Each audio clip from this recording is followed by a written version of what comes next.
Hello, I'm William Weers, and we just saw The Idiot's Lantern, and this is Lorna Wood. I saw it too. good. Whoopsies. So what did you think of this?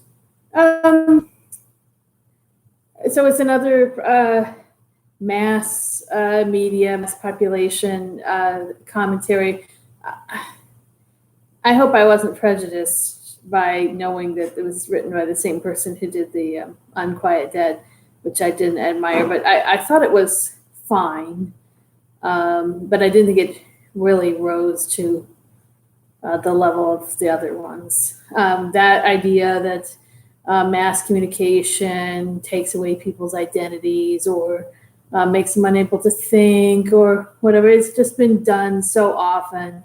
And, we didn't have anything fun like the Metal Men really to go with it.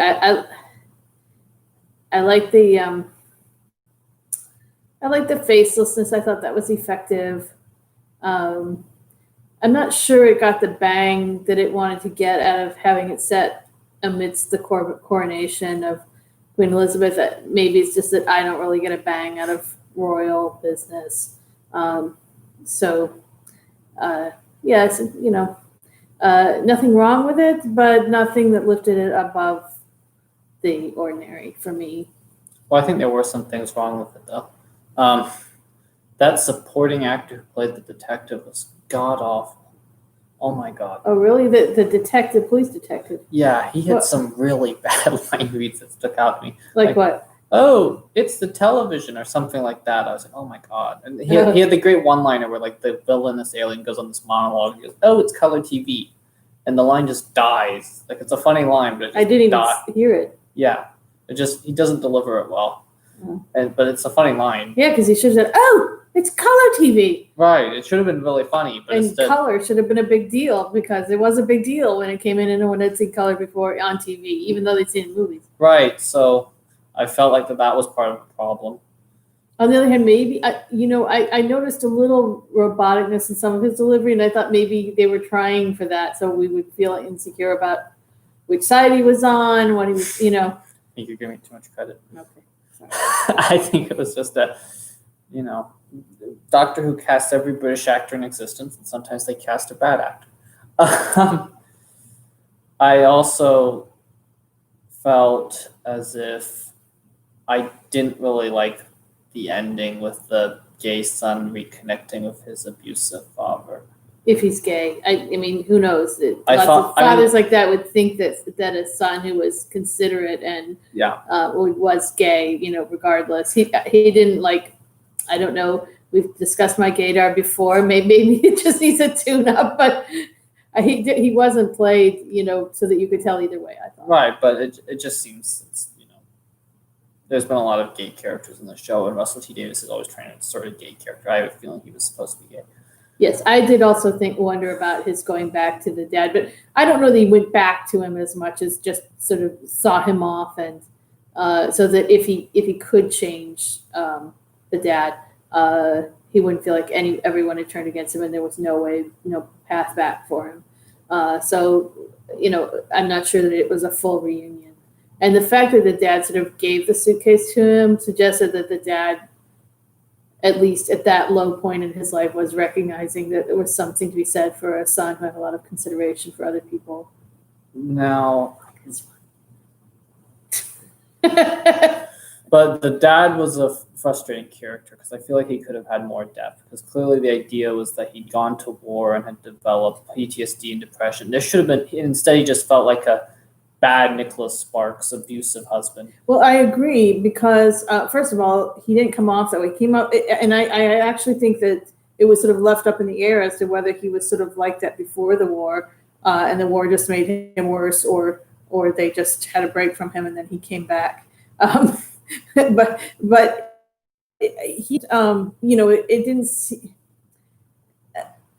Somebody who's been affected by the war is going to have symptoms that make you sympathetic for them, even if they are acting out and awful during a lot of the time. So, and I didn't see anything of that. He was just, a bully. And it was just such a missed opportunity, because he could have been somebody who had gone to war, came back, felt purpose, purposeless and took it on his family, and then this alien menace sort of gives him a purpose again. He becomes somewhat better. He still has one way to go. He's not completely redeemed. That would be simplistic, but it would be something Right, interesting. but you're writing another show because he actually was at several removes from the alien menace. So yeah, the plot was loose. I'm just thinking of ways to improve it. That's how I think Yes, about but it. I think you've improved it into another show. No, I think you could have tweaked it with a father in this one. Yeah, but I mean, he's at another remove. If you wanted him to be like that, he would have been the electronics owner, the shop owner. Yeah. Yeah.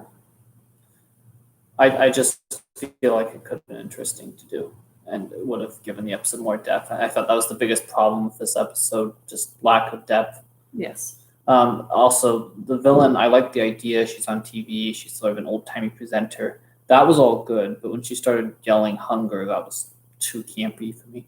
Oh, I don't think it was too campy, but I guess I was disappointed at the end that we didn't have an unmasking the way we did with the Slovene, where you see what they really look like, or so she was kind of quite literally faceless herself, because we never.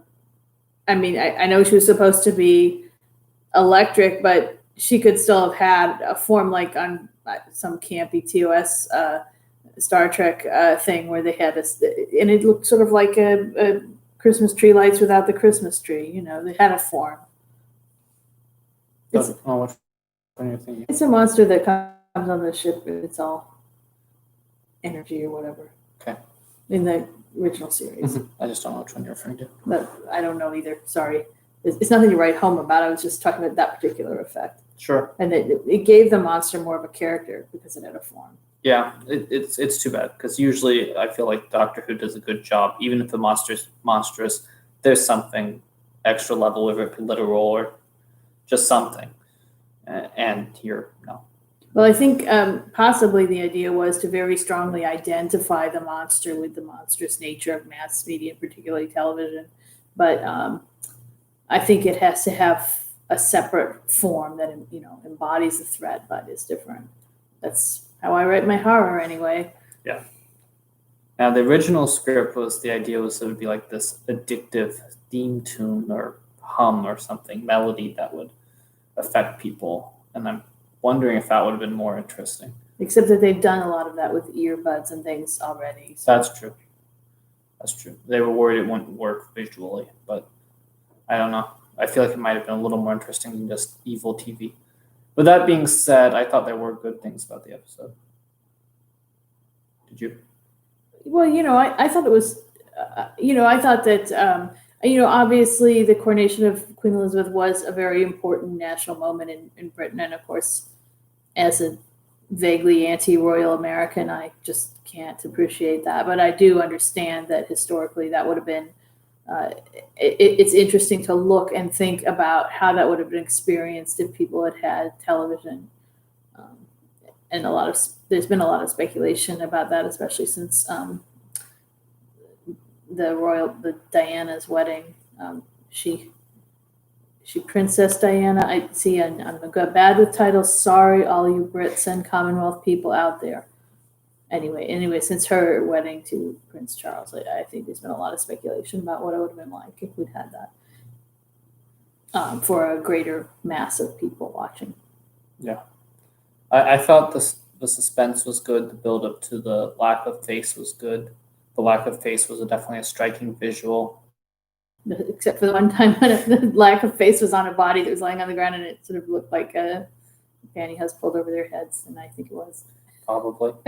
This episode, there was a lot of budget cutting. There was supposed to be like a chase with the motorcycle in the London Underground that had to be taken out. Mm.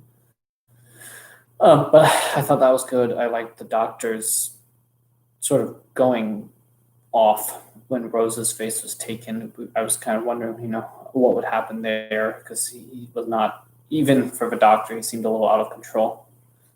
I liked the mother. I liked her character.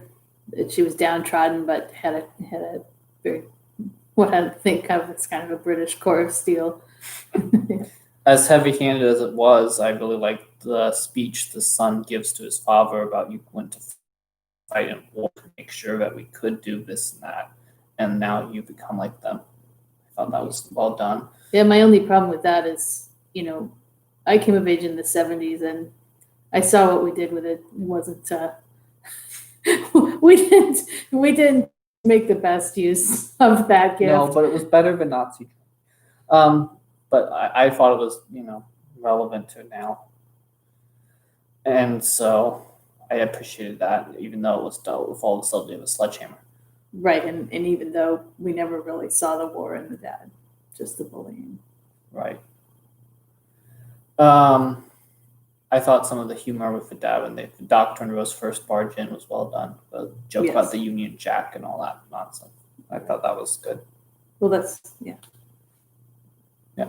I thought we saw Rose becoming more authoritative. She seems to be a lot less scared of going off on her own and giving orders and doing things now. So I think that's probably seems like a logical growth for her character. Yeah.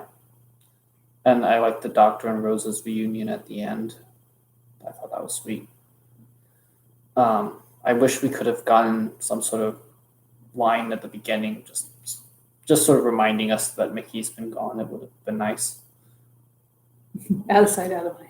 Yeah. But we never know how long it's been Yeah, I know. in But Rose days. I just would have liked a little line like, "Oh, Mickey would have loved to see Elvis," or just a little something to. But Woody, I don't know. I kind of doubt that Mickey's that interested in Elvis. But I'm really starting to wonder about the doctor's navigation skills because they never seem to end up in the place they want to. I noticed that was a weakness in his abilities. Yeah, maybe he's to regenerate again. I think he'll have to wait a few years. Yeah. Oh man, I'm asking for directions. So this episode is really hated by the fandom. It seems like I read a review that gave it a 0 out of 10. Yeah, I don't think it's that bad. I think it's a pleasant enough romp, but it definitely sort of. I don't think this was intentional, but it just really felt like a poor person's. That well, we could say that, but that World War II episode, the Empty Child or whatever. I felt like this was sort of a poor person to that, like A faces. very poor person. But I felt it was similar in the terms of period setting, faces being distorted. Yeah, but Horror. I got nothing out of it. Like I was really scared when the little kid was, "Are you my mommy?" And then I was also haunted by the idea of this poor little kid. So it was a great idea and something new that I hadn't seen before, as opposed to this. Right. Well, that's what I'm saying. It's a poor person's, but I just thought like the bare beats were somewhat similar, and I just sort of felt like this is what that one would have been if it would have been worse. Yeah. Well, it's just a sequel in history to looking at the British Empire. So yeah, I'm also kind of wondering if the Doctor cares about any other countries, or if for some reason the universe just really targets Britain. it's called budget saving, my dear. We want to pay for 100 Cybermen costumes. We've got to save money by going to sweet little London. Yeah, it would be nice if we could get to somewhere else. And again, apparently in the Jodie Whittaker season, we finally get to India, but that still was part of the British Empire. So it'd be nice if we could go to China or something. Just America. Oh, who cares about America? Well, I'm sure, obviously, Rose was kind of interested in going there. Yeah. Well, I guess that happens in the episodes we don't see. That must be it. And we got those shots of Paris in that one episode. What was I going to say? Yeah. So, in terms of this episode, I think I'd give it a B-. I'm pretty much with you there. I might have said B, but that would have been charitable. Yeah, I mean, I don't think there was anything horrible about it. It just lacked anything to really go, oh, Right. It didn't move me that much. And there was nothing offensive. So like, a B is everything's fair, but there's nothing to make me go back. Yeah, and I just that idea has just been done too many times. Even back then, it had been done way too many times for it to be that interesting. So I think the good news is, if I remember correctly, I think this is Mark Gaddis's last script for a while. So we should be safe. Sorry, Mark Gaddis. I'm sure you're a great person, but your 2 episodes have been easily the weakest ones. Yeah. It's too bad because I do like horror and science fiction, and we should talk about the direction because the direction was, I thought, interesting, a little too over the top in places. A little too many Dutch. But I feel like the director might have been compensating for the script because he did the Girl in the Fireplace, which was beautifully directed. Oh yeah. So I feel like he was like, nah, that's a story. I'm gonna just and try to whip up tension that way. Same with the music; it was very. I did like the way the faces were pulled, which I don't know who does that, whether it's the director or the scene designer, really, or both of them together. But I thought it was effective. I kind of wanted to see the dog getting his face pulled. But I guess they didn't have enough stocking for that. Dog. Just want to see they had a little beagle-y dog, and I just wanted to see what his face looked like when he had no face. Or if she ate, or if the alien ate faces. I was curious. Ate animal faces. I was curious. That conjures up images of the 1978 Body Snatchers, where the dog and the bum duplicates somehow get molded together, so it's a dog with a hobo's face. And banjo music plays. It's a very bizarre visual. What is that from? 1978 Invasion of the Body Snatchers. The one we saw? Mhm. Oh. Yeah, Yeah, it's I it's on remember YouTube. Just that little clip, if you want to find it, it's definitely worth it for The dog gets invaded, and then Yeah, because the what happens is the pods, always come to life while the people are sleeping, and so the bum and the dog are sleeping together, and so when the pod comes up, it's a dog with a bum's face, and it's just yeah, well, that was some of the wonderful touches in that movie. That is a good sci-fi horror, far better than this episode. Our cat's being adorable. She probably wants to join. But anyway, we're getting off topic. But so skip this episode. I think since 1978 Invasion of the Body Snatchers. Okay, thank you. Thank you. Bye. Bye.